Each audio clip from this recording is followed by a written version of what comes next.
లేదమ్మా, ఈ అవతారంలో నేను నెరవేర్చవలసిన కర్తవ్యం ఇంకొకటి కూడా ఉన్నది. అది కలియుగంలో ప్రజల్ని సన్మార్గంలో నడిపించవలసిన ముఖ్య కర్తవ్యం. నాకంటూ ఒక స్థానాన్ని ఏర్పరచుకుని నేనక్కడే ఉండి భక్తులను అనుగ్రహించదలిచాను. తండ్రి, మీ రాజ్యంలోని ఏదో ఒక ప్రాంతంలో కొంత చోటివ్వండి. నేనక్కడే ఉండి ప్రజల కష్టాలు తీరుస్తాను. నాయనా, తమకు ఎంత చోటు కావాలో, ఎక్కడ కావాలో తీసుకోండి.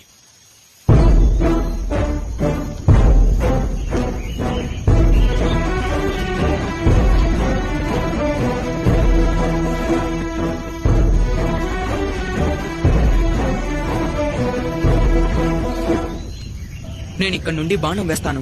ఆ బాణం ఎక్కడికి వెళ్లి పడుతుందో ఆ చోటే నాకు కావాలి. అక్కడ నా కోసం ఆలయాన్ని కట్టించండి. అక్కడ ఉండి కలియుగాన్ని నేను పరిరక్షిస్తాను.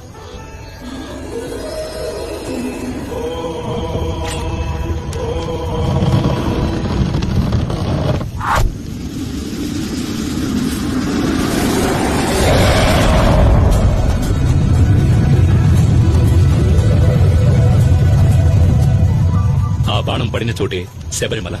ఈ శబరిమలపైనే ఈనాటికి కలియుగ ప్రత్యక్ష దైవంగా కరుణామూర్తిగా కొలువున్నాడు శబరిమల అయ్యప్ప.